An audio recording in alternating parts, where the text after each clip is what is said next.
Sadhu, sadhu. Namo tassa bhagavato arahato samma sambuddhassa. Sadhu, sadhu.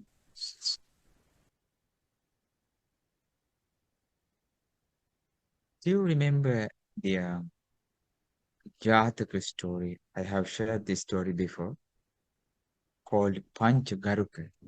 Panchagaruka Jataka. Pancha is Pancha means five.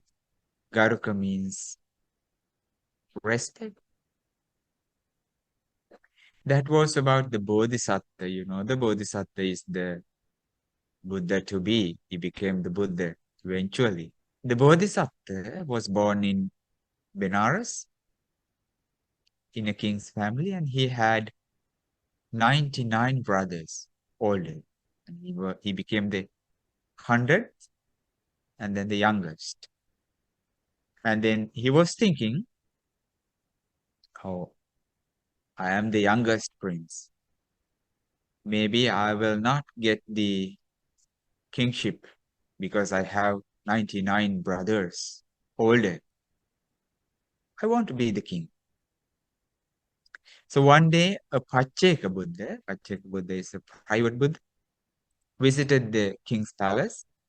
And this prince was so happy to give some alms food to that venerable Bhante, Pacheka Buddha. And he questioned, "Oh Bhante, can I become the king in this kingdom? I have 99 brothers older." So the Pacheka Buddha said, "No, you Highness, you're not supposed to become the king in this kingdom. But if you go to Takshashila is like currently Afghanistan or something in Indian area. Today is a different country. If you go to Takshashila, you can become king in 7 days. How can I go? It's so far from Jambudipa. Jambudipa is India. Your Highness, you have two ways that you can reach Takshashila. One is across the desert. You have 7 days to cross.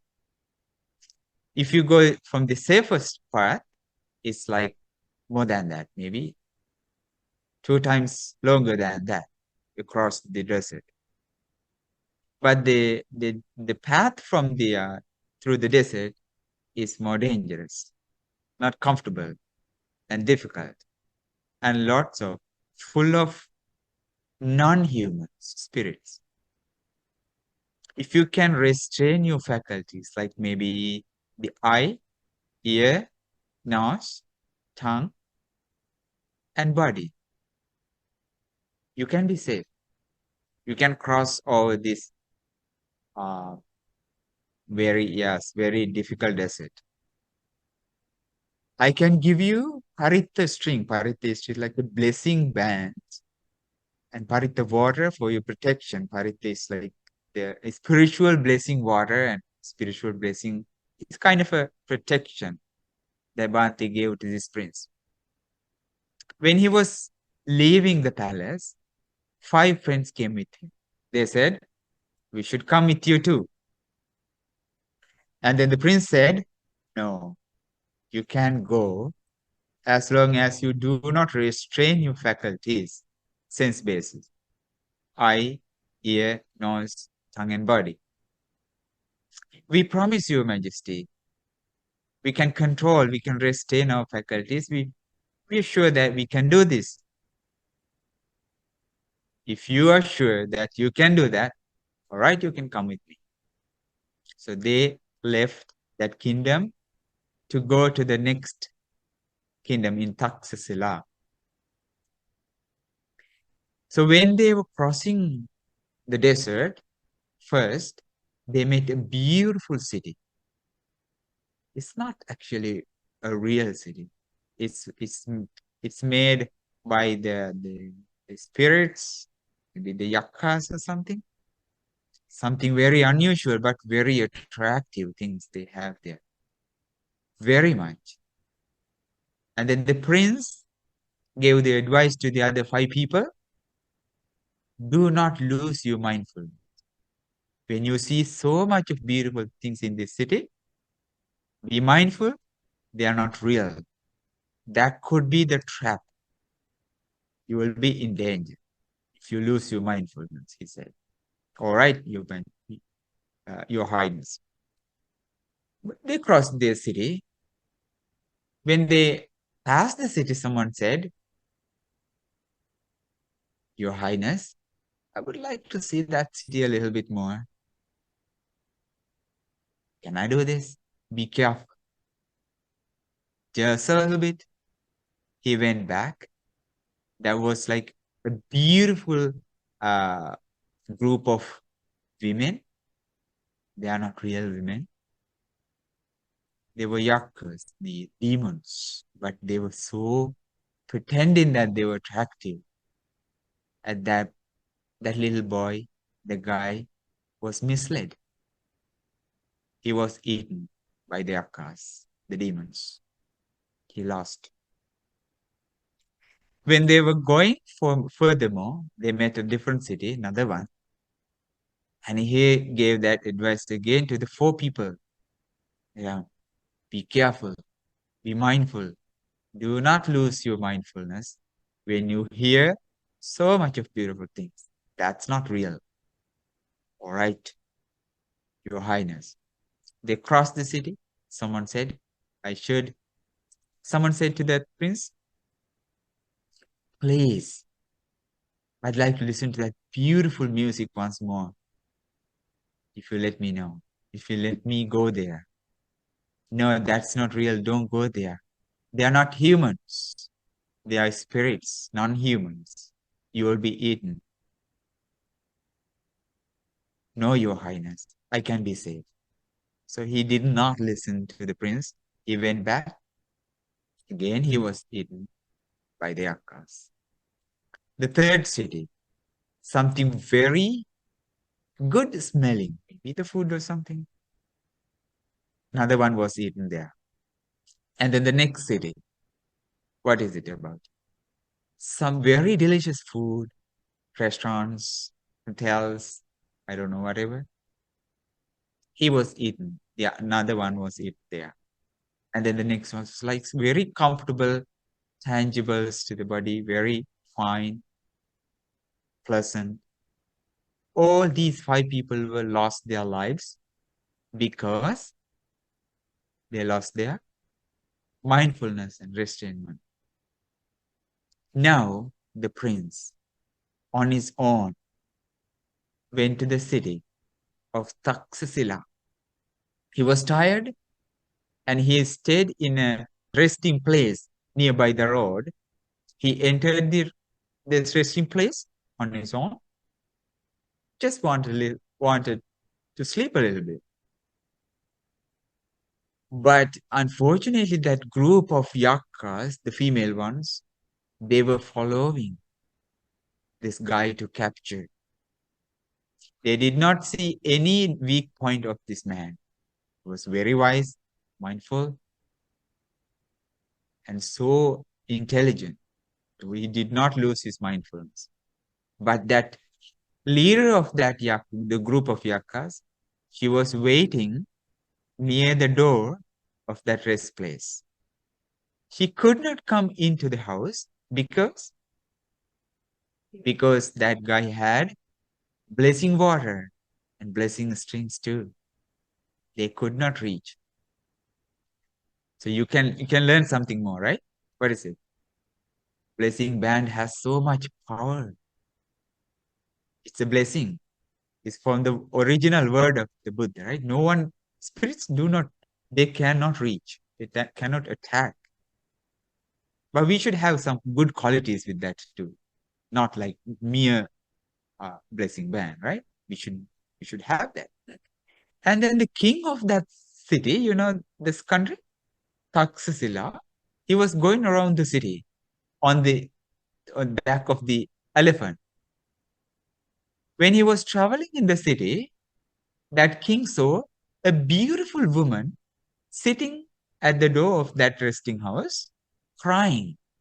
She was extremely beautiful, not like a human, close to a heavenly being. The king said, "Who are you? Why are you crying?" She said, "Not a human. Oh, your majesty, my husband is inside. He doesn't allow me to come in."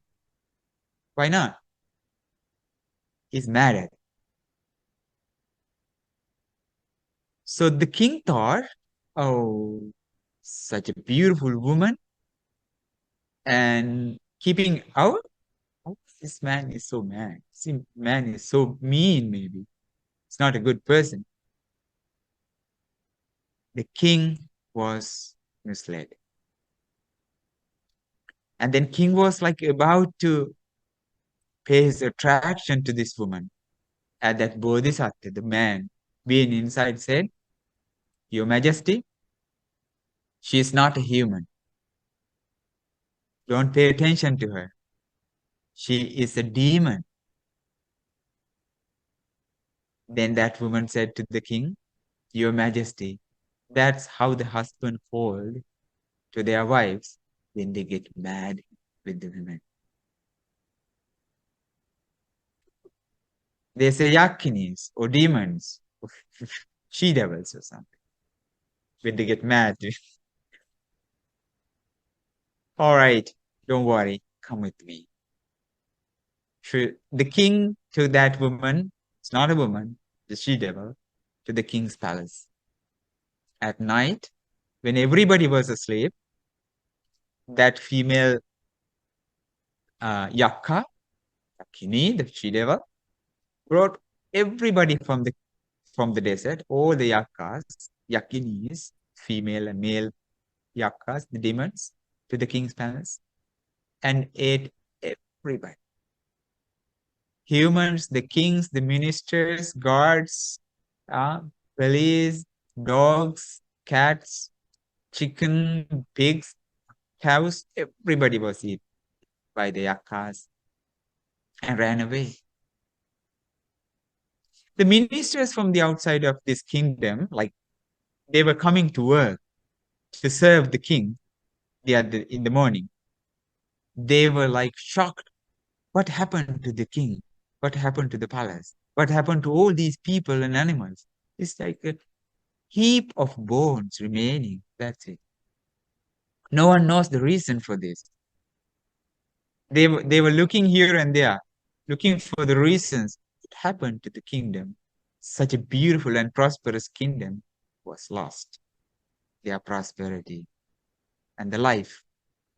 They were running here and there in search of the reason, and they met the Bodhisattva still. Bodhisattva is the Buddha to be, it's not the Buddha yet, in the rest place. They question, "Prince, do you know the reason? What happened to the kingdom? The king, the ministers, and everybody had been eaten last night. What was the reason?" He revealed the hidden story with the people. This is what happened yesterday because they lost their mindfulness and restrainment. They said, "You are so wise, so intelligent, so smart. You are the most suitable person for the kingdom now. Come with us. The crown is for you." Keeping on the elephant's back, that prince was brought to the kingdom, to the palace, and crowned. In 7 days, he became king in Taxasila.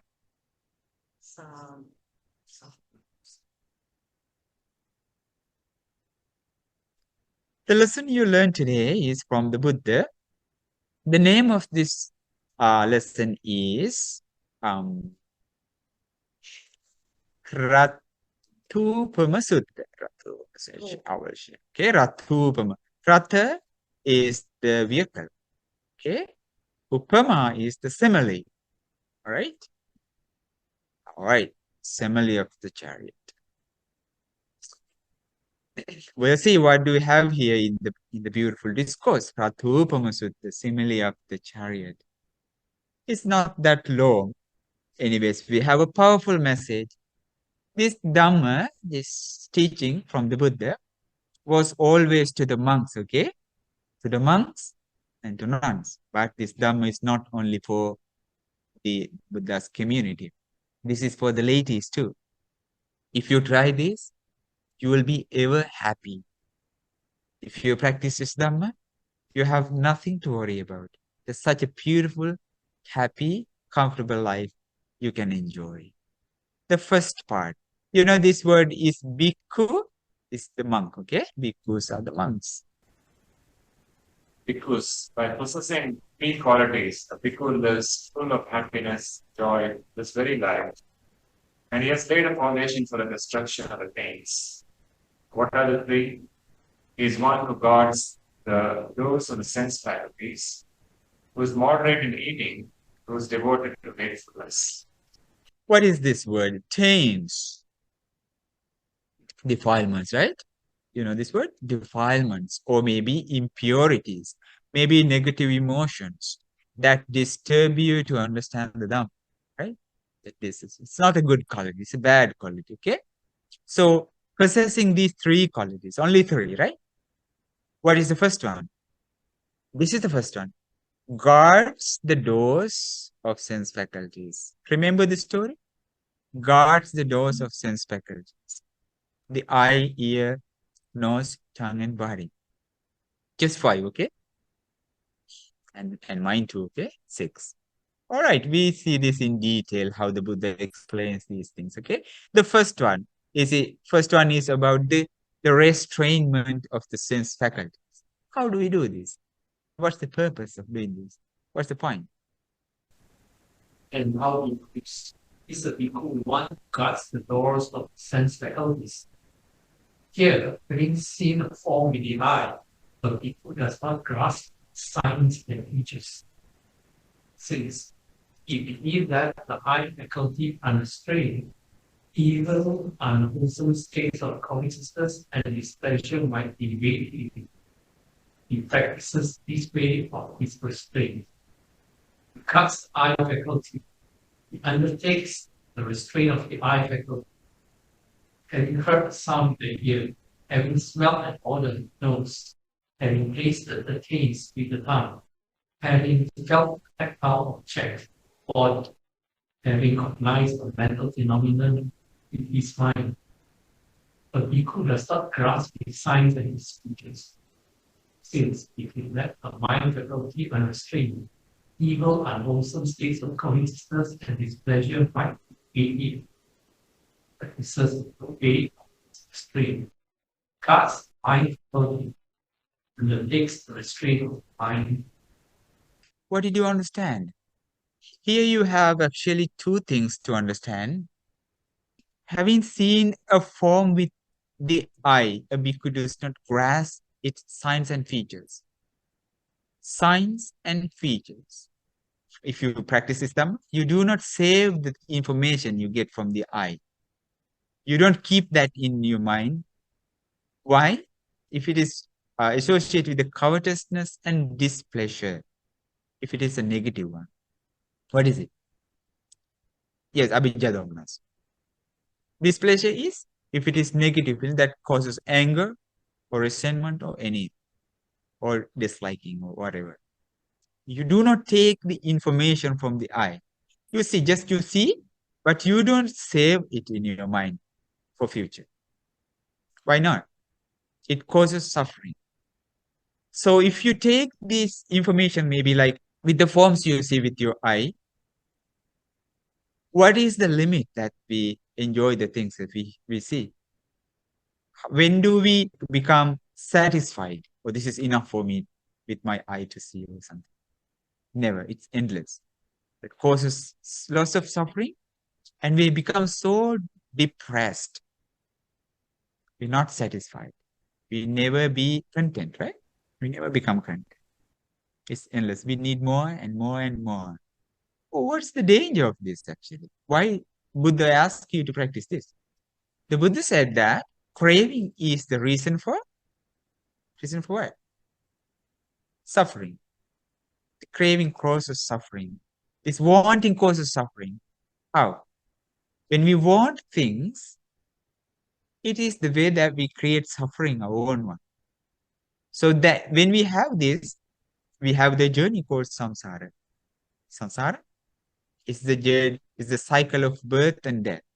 So we come here and we go, and this happens. Okay. How do we say this in Pali? As in Dhammacakkappavattana Sutta? Huh? What is it? Yayan Tanha. Kono Bhavika. Nandiraga Sahagata. Tatra Tatra Binandini. Sayatida. Kamatanha Bhavatan Albhavatan. Yes, so the craving causes suffering. And the attachment gives you so much of pain and distress. As we are attached to things, we suffer. How do we say this actually? All right, we have these two eyes, right?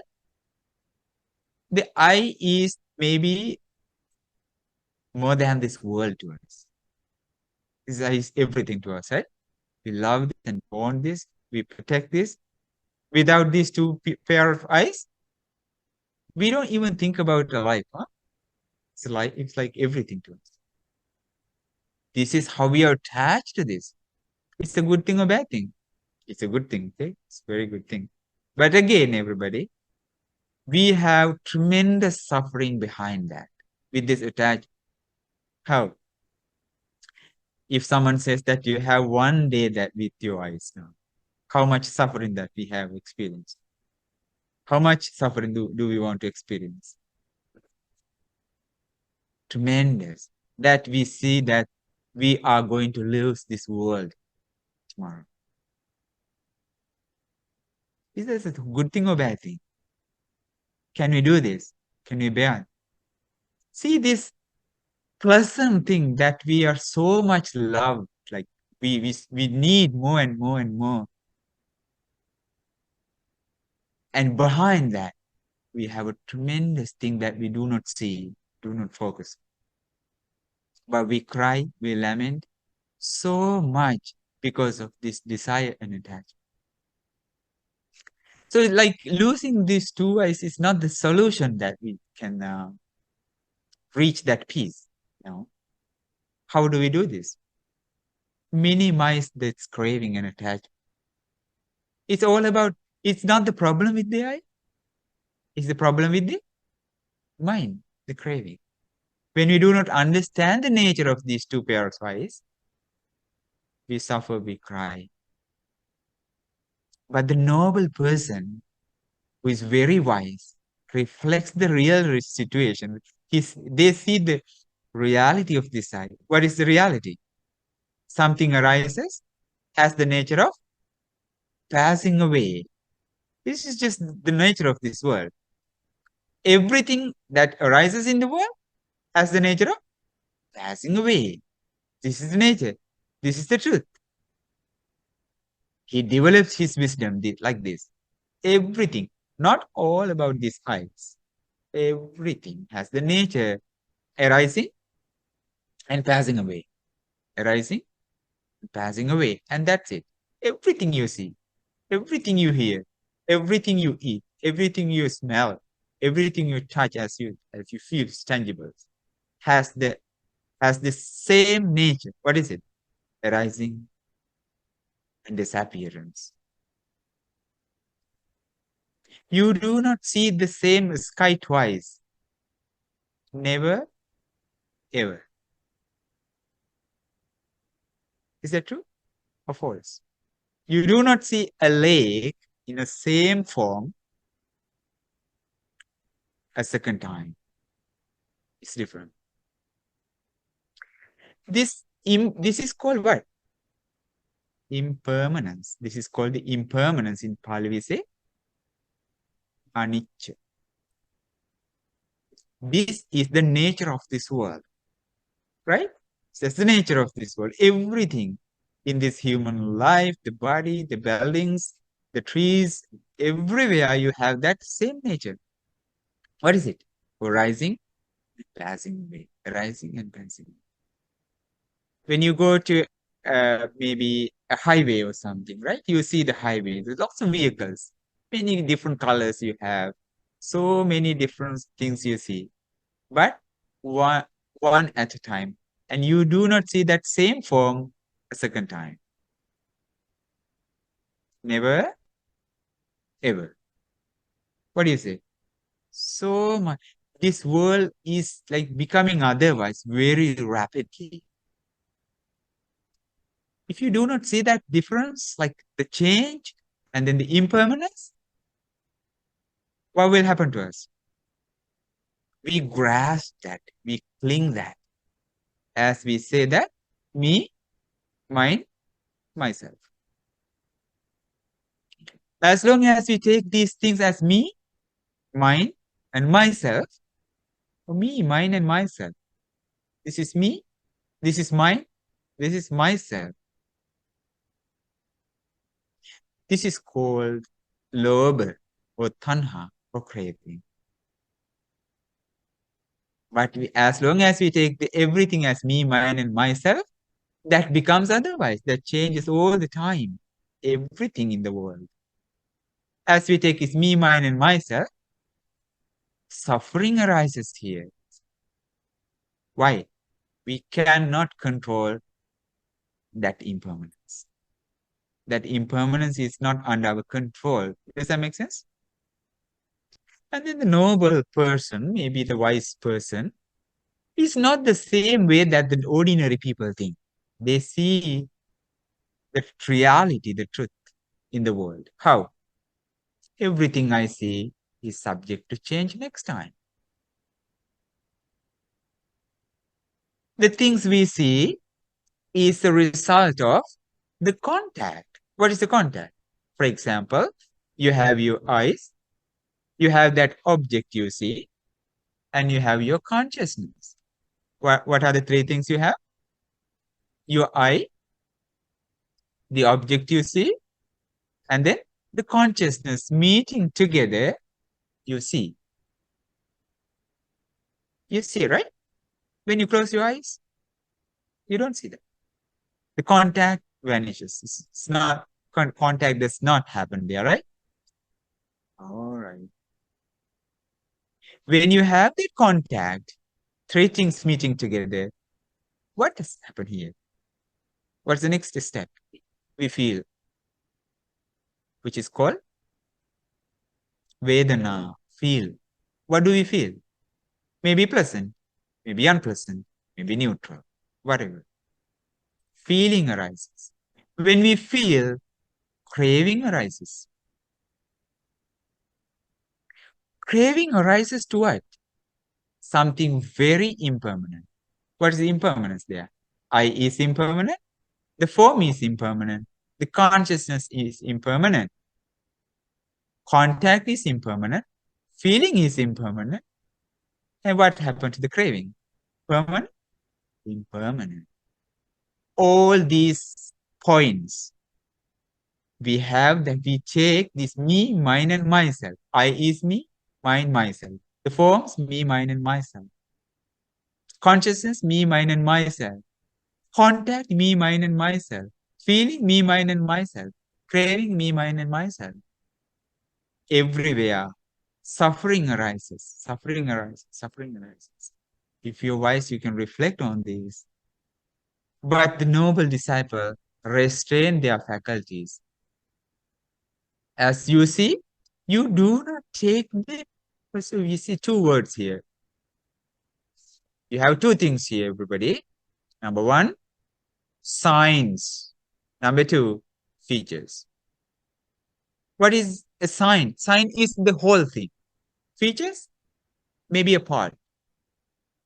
For instance, maybe if you see a person, like maybe you take the whole picture and you save that picture in your mind.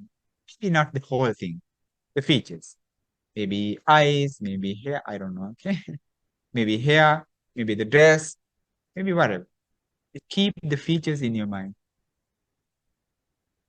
You restrain your eye as you see, you just saw that. You do not take it as me, mine, and myself, and you do not save that here. Why? It's not the peaceful mind that destroys the peace there. Wanting and craving again and again. When you're free, when you're free of these desires, like you have nothing to focus on now. That's I need this and that. You're very comfortable, happy, calm, and composed.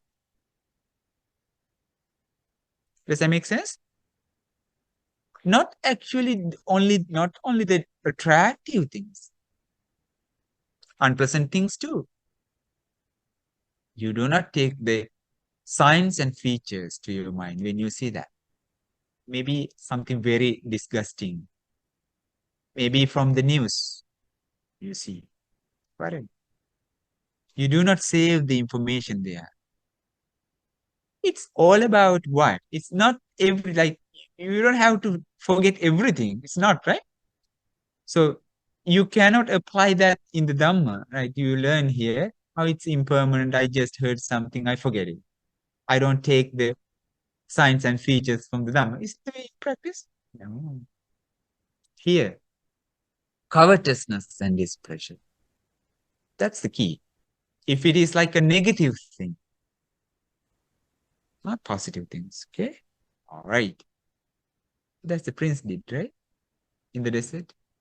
And the same thing, everybody, having heard the sound. If you practice this actually, maybe somebody talks in maybe harsh to you. You worried about it? You're upset? No. Why not? You have that train as you practice. Having a smell, having tasted,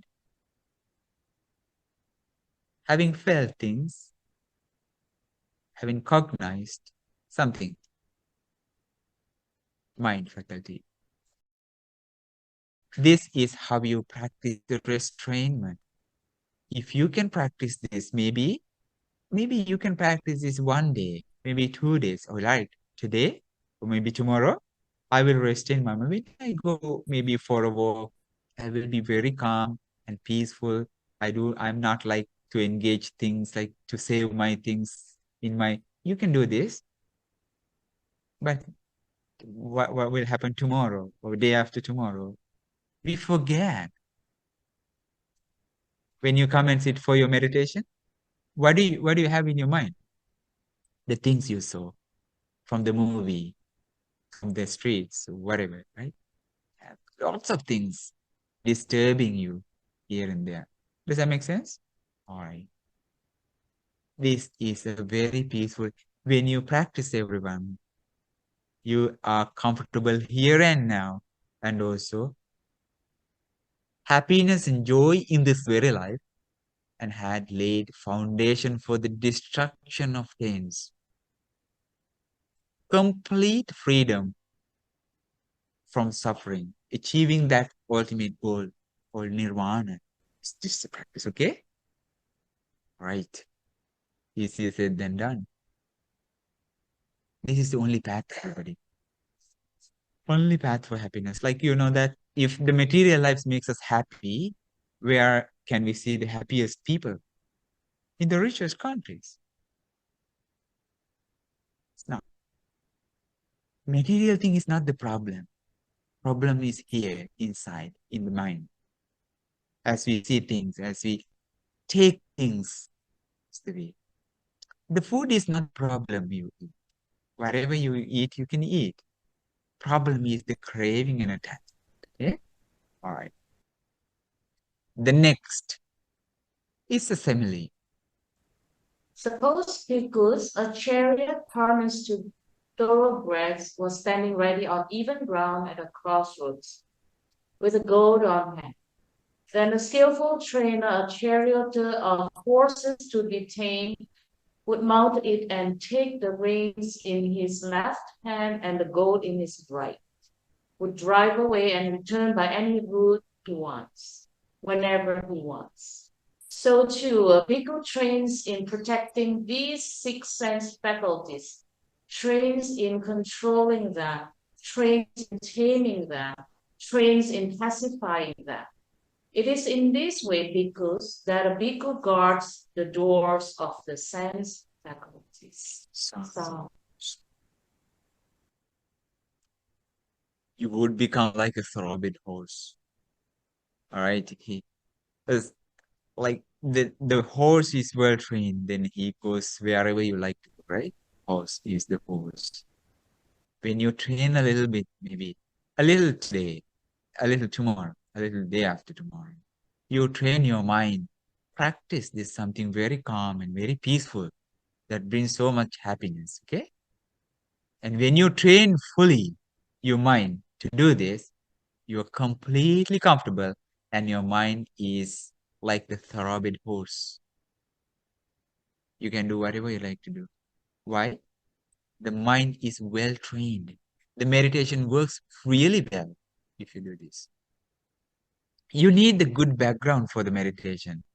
You go here and there and everywhere and you do whatever you like to do and come and sit for your meditation. They say, well, no, it's not the meditation. Meditation should have a very good background. Restrainment. Sila is the second. Restrainment is the first step actually, and it helps the sila. Sila is the precept, the virtue, morality is the next thing that we need. We should have a good background of sila, virtuous behavior. And then next meditation. Unless meditation is a waste of time. Does that make sense? Yes, it is. We do not find solutions for meditation when we do not have a good background.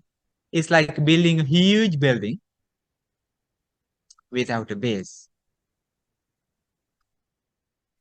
And how, bhikkhus? Is a bhikkhu moderate in eating? Here, reflecting wisely, a bhikkhu takes food neither for amusement nor for intoxication, not for the sake of physical beauty and attractiveness, but only for the support and maintenance of this body, for ending discomfort, and for assisting the holy life. Considering, thus I shall terminate the old feeling and not arouse a new feeling, and I shall be healthy and blameless and live in comfort. Just as a person anoints a wound only for the purpose of enabling it to heal, or just as one greases an axle only for the sake of transporting a load, so a bhikkhu, reflecting wisely, takes food. For assisting the holy life, it is in this way, bhikkhus, that a bhikkhu is moderate in eating. But the next thing is the food, okay? Very hardest topic though, food. So the Buddha actually said that if you if you let go of your craving to the food, with the guaranteed to you to become what? Anagami, non-returner. If you let go of the craving to the food you eat, you become anagami. Anagami is the third level of the enlightenment, the path. You have only one step there to become arahant. So we have that huge attachment to the food. But the food is not again the problem. What is the problem? You can eat the delicious food, you can enjoy that. But the purpose of it, what's the meaning of this eating? Especially for the Bhantes, okay? The monks, huh? You can eat your food, you can go to the best restaurant and enjoy your food. The meaning of the food, the Buddha says, Neva davaya namadaya namandanaya navibhusanaya yavadeva imastakaya sakitya panaya. I shall terminate all failings, not arouse a new feeling, and I shall be healthy and blameless and live comfort. My food is just the help for my practice. Food is, but that's the purpose of food, okay? Buddha never give you to do not eat, do not taste. It doesn't say that. When you eat, it's a different meditation actually. When you eat, what do you want to practice? Haripara is yes, that's what we learned. And also, if you have a very good feeling with the food you eat, you can focus on the feeling you have. It's a meditation again, right? I am feeling a pleasant feeling with the food, which is called Vedanānupassana, meditation on feeling. It's not only for the food. You can do it wherever you like, right? Feeling. You focus on the feeling. This is what I feel now. But we don't do this. We just enjoy the feeling, or we just like hanging on. How do you say this? Like even a painful feeling, we just like we experience the feeling. We do not investigate. I am feeling a pleasant feeling. We never see this. I am feeling an unpleasant feeling. We do not recognize. Just we are hanging in that. When we do not do this here, we just like we are in the feeling, and we do not see the nature of this feeling. Does that make sense? When you understand, I am feeling a pleasant feeling with the food or whatever, you're mindful there. Your mindfulness works there. When you have that mindfulness with the feeling you have, you're not attached. Any negative thing cannot arise in that mindset. Right? You just see the meaning. You just see the feeling. This is the feeling. I'm feeling a pleasant feeling. I am feeling a painful one. My feeling is negative. My feeling is neutral. Feel. We don't see this. We don't want to do this. Just we enjoy. There the mindfulness does not work. Does that make sense? No? Now you are eating something very sweet, for example, like a piece of chocolate. It's a piece of chocolate, right? You have a pleasant feeling. You focus on the feeling. I am feeling a pleasant feeling. Then what do you have in your mind next time? When you have that understanding or recognition, what do you have next? Awareness. What do you have in your mind? You have the awareness. You're aware about the feeling. It's not craving. It's not anything else. It's your awareness. It's your mindfulness. Mindfulness activates there. Wherever you do this, it's the key. Then you're not attached to that. You do not want to take the signs and features. Save that. Why not? You clearly know this feeling is subject to change, not permanent. This feeling is a result of the contact. What is the contact there? Piece of chocolate, the tongue, and then the consciousness meeting together. I feel that nice feeling. What will happen to that next time, in the next moment, will disappear, arising and passing away. Not me, not mine, not myself. Such a very peaceful lifestyle you have if you give this a try. What do you say? Easier said than done again, okay? Eating has a purpose. What's the purpose? My survival, my healthy life. Not for amusement, not for intoxication, for the sake of physical beauty. It can be beauty, okay? It can be beautiful too. For the food, we have a huge part in our life. Huge thing. We have dedicated. We never get enough. Never, ever. It's not peaceful. See? Did we read this? Just as a person, anoints a wound only for the purpose of enabling it to heal? Like you take care of your wound? We have two similes here. One is the wound and one is about the cart. You put grease to the axle of your cart to make it comfortable and easy. It's the purpose of your grease you put. It's the purpose of the medication you put to your wound, right? Likewise, And how bhikkhus is a bhikkhu devoted to wakefulness. Here, during the day, while walking back and forth and sitting, a bhikkhu purifies his mind of obstructive states. In the first watch of the night, while walking back and forth and sitting, he purifies his mind of obstructive states. In the middle watch of the night, he lies down on the right side in the lion's posture with one foot overlapping the other, mindful and clearly comprehending, after noting in his mind the idea of rising.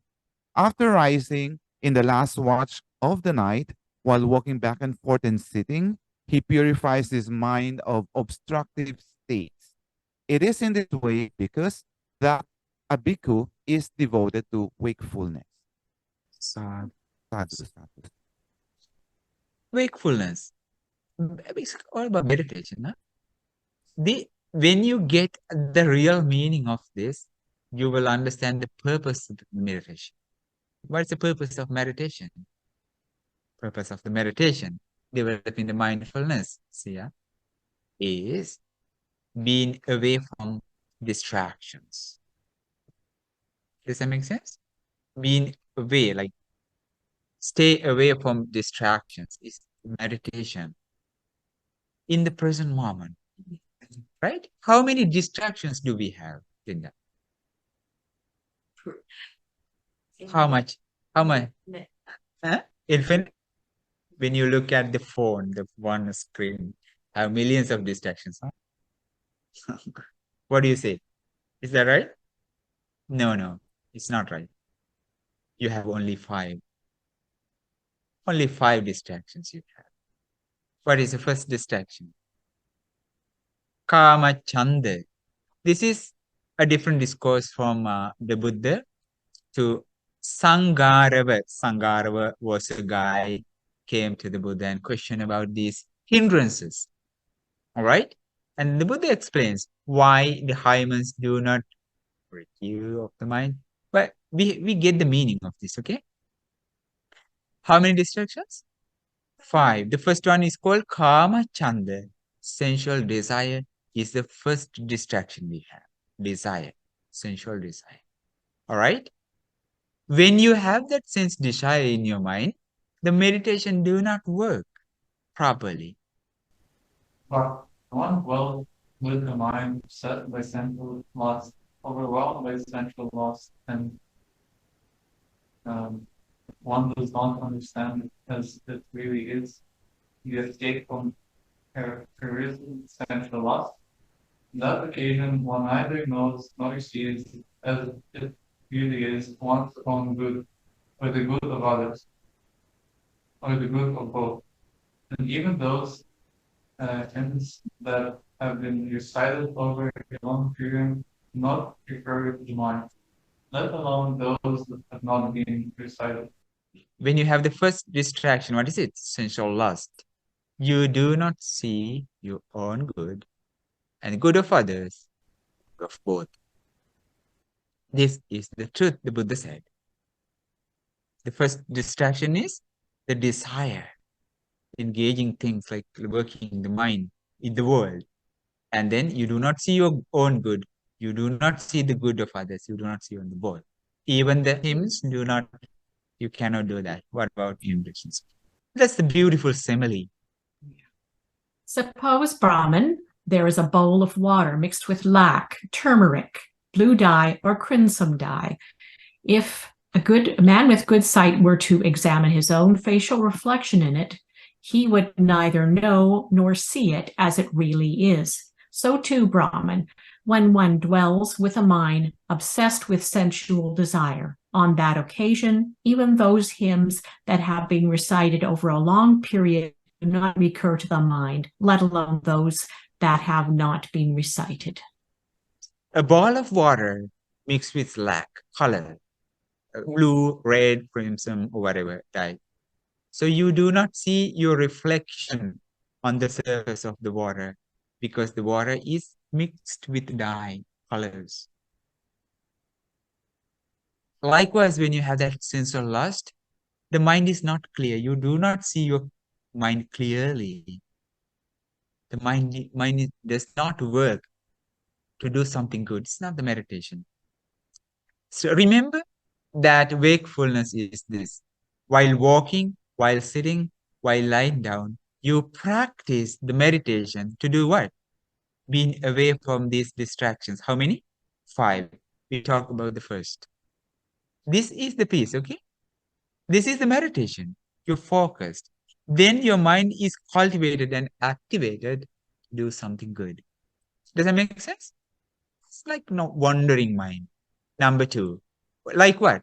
The bowl of water filled with colorful water. You do not see your reflection on the surface.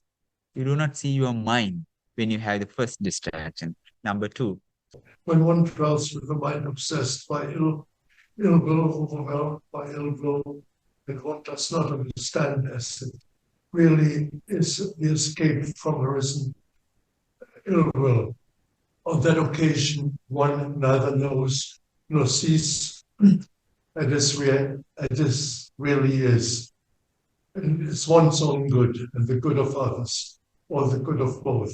Then even those hymns that have been recited over a long period do not recur to the mind, let alone those that have not been recited. The second distraction is the ill will or anger, right? Anger is the second distraction we have. In the practice, you try to be away from the second distraction. What is it? Anger or ill will or resentment. A simile is the same bowl of water. Suppose, Brahmin, there's a bowl of water being heated over a fire, bubbling and boiling. If a man with good sight were to examine his own facial reflection in it, he would neither see it as it really is. So too, Brahmin, when one dwells with a mind obsessed by ill will, on that occasion, even those hymns that have been recited over a long period do not recur to the mind, let alone those that have not been recited. All right, we need actually the simile is so important. The same bowl of water, maybe a different one. But what? The second distraction is like the bubbling and boiling, heated. You try to see your reflection on the surface of the water. Can you? It's shaking, bubbling, and boiling. In the same manner, when you have the second distraction called anger or resentment or any kind of like that, you do not see your mind very clear. It's the second distraction. Does that make sense? Keep this simile in your mind, okay? Then you will understand that the mind, the same thing. And then the third distraction you have. What do you actually practice in the, like walking or sitting or lying down? In the meditation, you practice what? To keep them away and in the present, being in the present now, right? When you do not understand the distractions, you might think that I have millions of distractions. No, you don't have a million. The third distraction. Again, Brahmin, when one dwells with a mind obsessed by sloth and torpor, overwhelmed by sloth and torpor, and one does not understand as it clearly is the escape from arisen sloth and torpor. On that occasion, one neither knows nor sees as it really is one's own good, or the good of others, or the good of both. Then even those hymns that have been recited over a long period do not recur to the mind, let alone those that have not been recited. Sadhu, sadhu, sadhu. The third distraction is what? Hina and midda in Pali. Dullness and drowsiness, we say. Oh, sloth and torpor, right? Maybe sleepiness. The mind is not active. The meditation do not work there, right? Doesn't work. Does that make sense? It's the third distraction in the meditation you have. Being sitting, lying down, or walking, whatever, you practice to be present, keeping them away. The simile. Suppose, Brahmin, there's a bowl of water covered over with water plants and algae. If a man with good sight were to examine his own facial reflection in it, he would neither know nor see it as it really is. So too, Brahmin, when one dwells with a mind obsessed with sloth or torpor, on that occasion, even those hymns that have been recited over a long period do not recur to the mind, let alone those that have not been recited. Sadhu, sadhu. Beautiful. Thank you for reading. Remember, when you have that dullness and drowsiness in your mind, it's like the same bowl of water filled with algae and water plants. You do not see your reflection because it's not the clear water. When you have the third distraction in your mind, you do not see your own goodness and the goodness of others. The mind is not, it doesn't work in the meditation. This is the third distraction I want you to remember, which is called Tina and Midde. Okay? Two things together.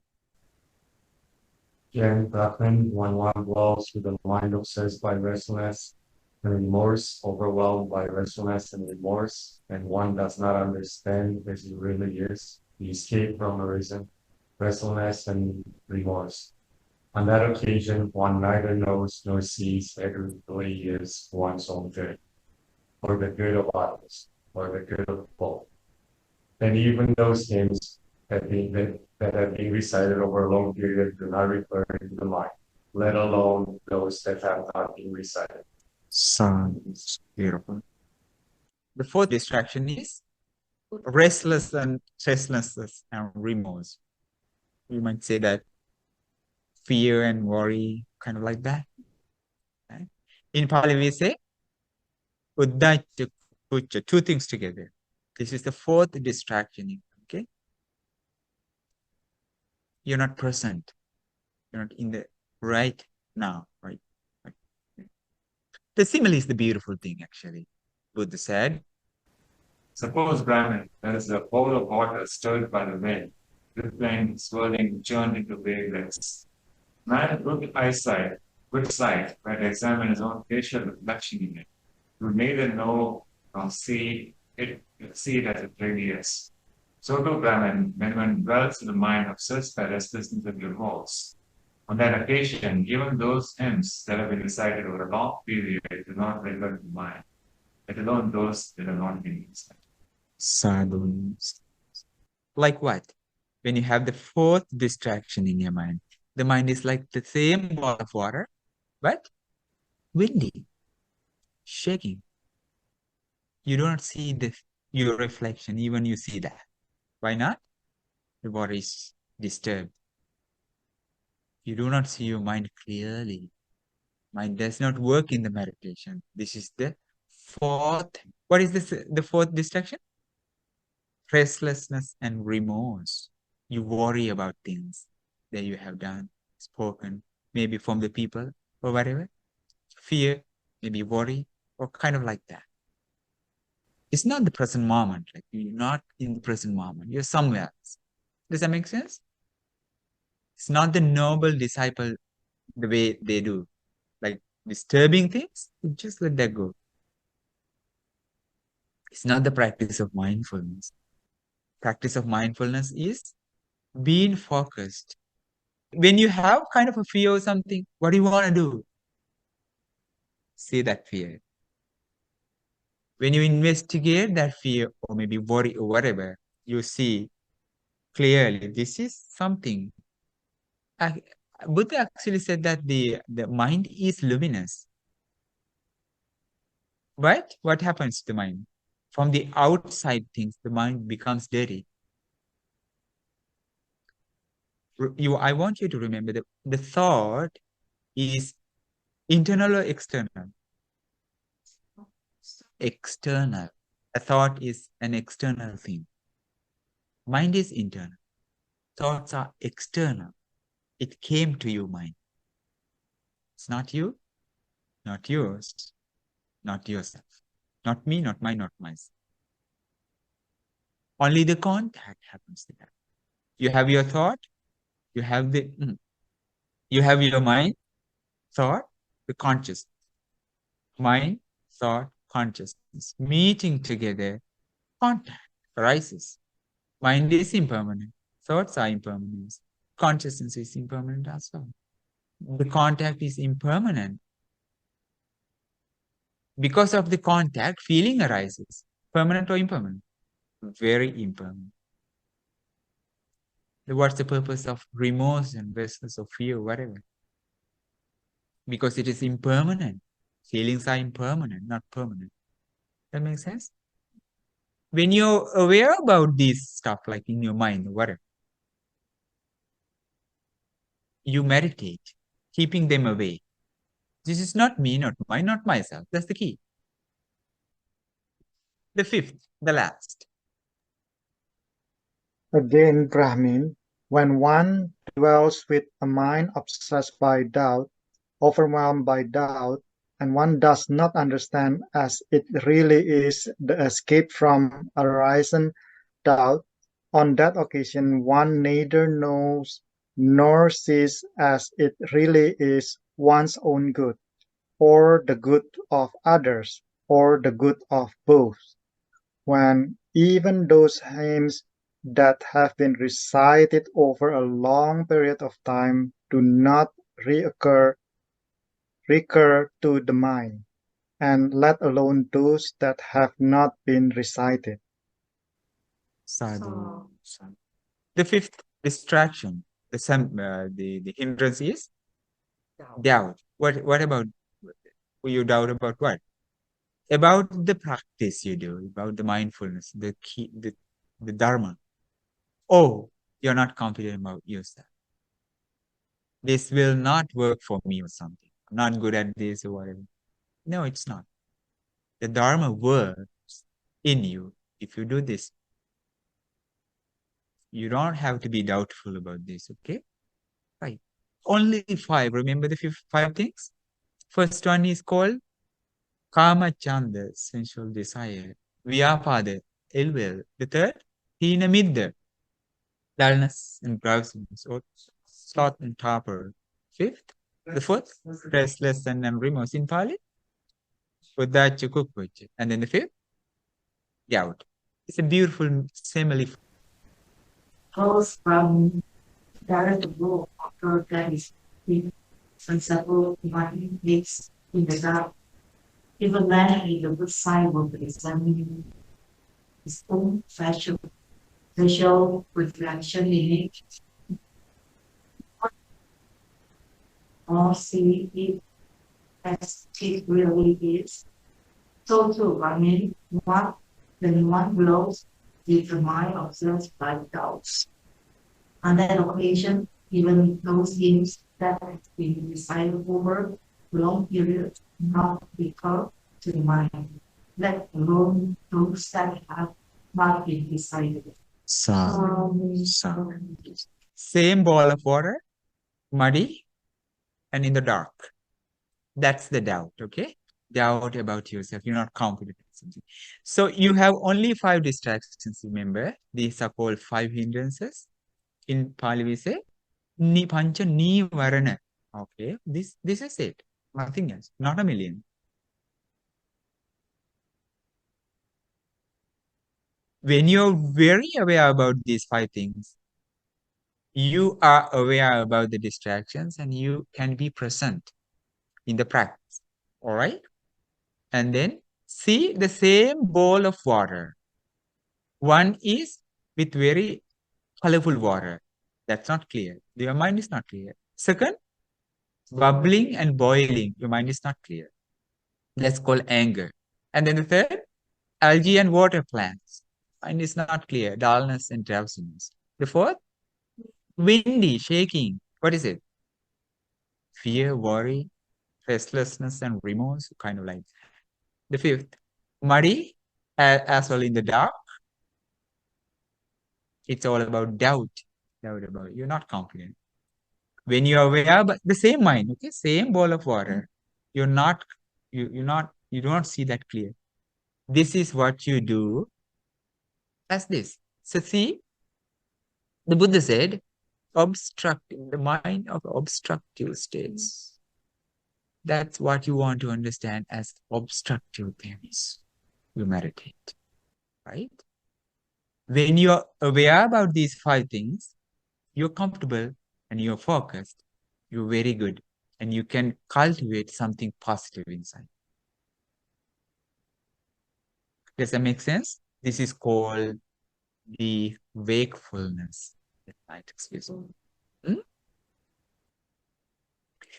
I think the last part is for me, okay?